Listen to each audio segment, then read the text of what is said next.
So guys, before we start, please don't forget to subscribe to my channel. I would love to reach 1,000 followers. I mean, I'm banking on the King's coronation weekend to help me to get there. So please do press the subscribe button. So I wanted to just touch upon this article that I found in Yahoo because recently, I mean, you all probably heard about this.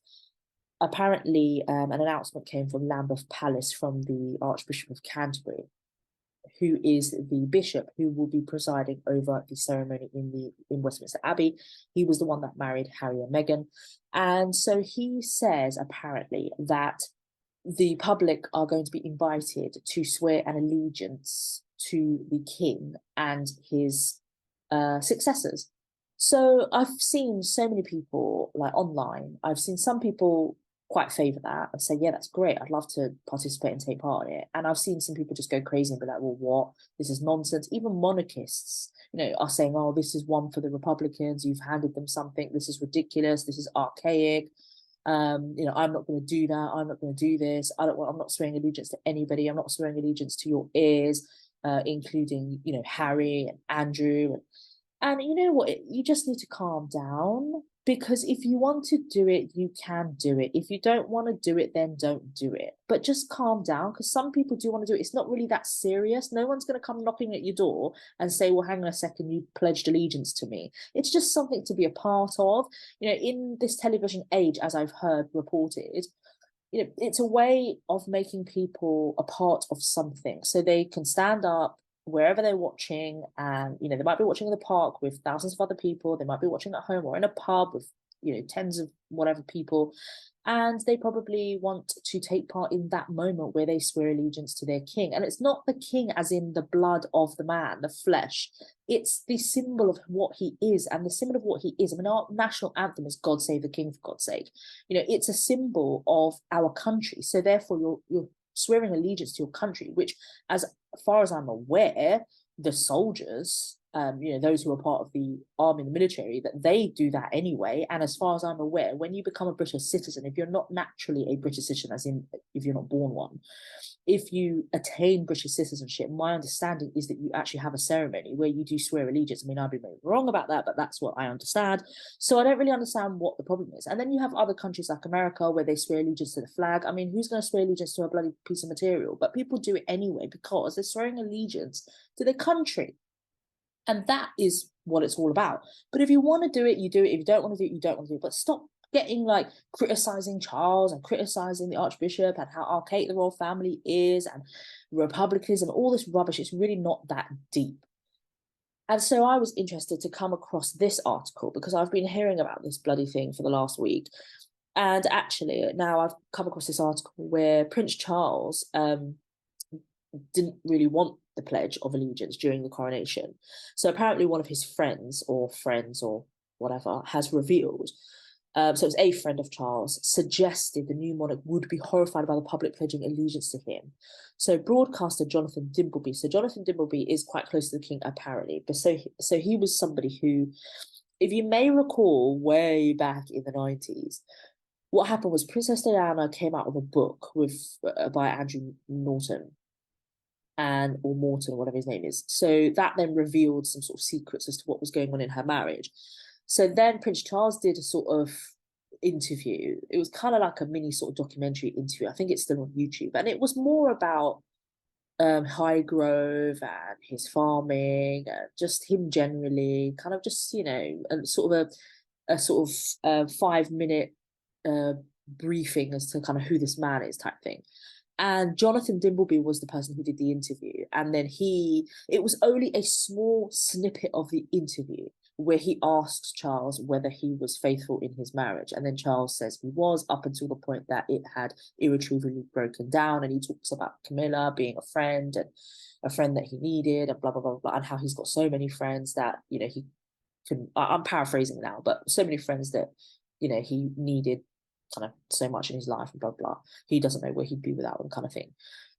So yeah, and then after that, obviously Diana was then manipulated by Andrew Bashir allegedly, and she came out with her infamous interview that was obviously a lot more scathing. So, and then she talks about the third person in the marriage, blah blah blah. So it's supposed to be, well known that he's sort of close to the king. So he's come out and he has said that the idea was ill-advised and nothing something the monarch would have wanted. I can't think of anything he would find more abhorrent, said Dimbleby. He never wanted to be revered. He's never wanted anyone to pay homage to him except in mock terms as a joke. He added, he wants, I think, to feel the people will share in the event, and I don't quite know how this might have happened. So the article goes on to talk about the announcement from Lambeth Palace, the new homage of the people that was announced was introduced to allow a chorus of millions of voices to be enabled for the first time in history to participate in this solemn and joyful moment. The Archbishop will call upon all persons of goodwill in the United Kingdom of Great Britain, Northern Ireland, and of all the realms and territories to make their homage in heart and voice to their undoubted king, defender of all.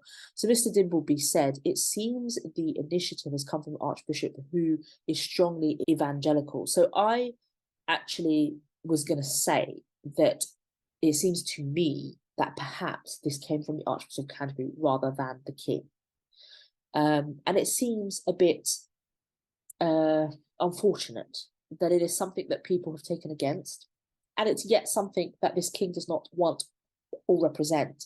So it is, again, from my point of view, another thing that the royal family seem to be unfairly criticised for, when they have so many advisors and so many other people that they have to take guidance from, i.e. the Archbishop of Canterbury, and it's come out with something that seems ill-advised.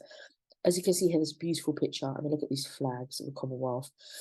A beautiful, beautiful picture. Look at the Commonwealth. Oh, it's just beautiful Commonwealth flags here. This is actually a rehearsal for the coronation. As you can see, it's done at night time. So often the rehearsals for the coronation were done at night time or in the middle of the morning. So if you're lucky enough, you may have seen that. And I think those people that have been camping out here on the sides for days and days, they would have seen all of this. So how fantastic. So Dimbleby says, I think it was well-intentioned, but rather ill-advised. The invitation has been branded an offensive and tone-deaf gesture that holds the people in contempt by the campaign group Republic. I mean, for God's sakes. I mean, they want to grab onto anything though, don't they? The order of service at the coronation will read, all who so desire in the abbey and elsewhere say together, all, I swear that I will pay true allegiance to your majesty and to your heirs and successors according to the law, so help me God. It will be followed by the playing of a fanfare. So, if you want to, then do it. If you don't, then don't. I mean, that's really it, isn't it? So then obviously the article continues. So please do read along. So moving on. So I came across this other article in Yahoo, which is King Charles's coronation snub for Princess Diana's brother. So this is Princess Diana's younger brother and her only brother. She's got two other older sisters. There were 4 siblings. And his name is actually Charles, which is really unfortunate. So he's Charles Spencer, and he is Earl Spencer. So Diana's father was also Earl Spencer. And when he died, obviously it passed on, the title and the lands and everything passed on to her brother Charles. So that's why Princess Diana, before she got married, was Lady Diana Spencer. She's actually a part of the Spencer family, which is one of the oldest aristocratic families in the United Kingdom. I think they're something like 700 years old as a family, as an aristocratic family at least. So they've been serving the royal family for that length of time. So any suggestion that Princess Diana would have wanted to rip the family apart, like, say, Harry, allegedly, and destroy the royal family, blah, blah, blah, is just nonsense, because she comes from a whole lineage of family who wanted to serve and did serve the royal family. So I found this a bit weird that this article says that he's been snubbed and he hasn't been invited. And people are saying, well, you assumed he'd be invited because he's Harry and William's uncle. Well, I think you assume he would be invited because, A, most importantly, he is an earl, so he is an aristocrat. And 2, he's your brother-in-law, which I also think is weird that he's not invited when Camilla Parker Bowles, who's actually, the Queen Consort Camilla, her ex-husband, to whom she is divorced, and had an affair with Charles, although I should say there are rumours that he also had an affair as in her husband also had an affair. Her husband is called Andrew Parker Bowles. He has also been invited to the coronation.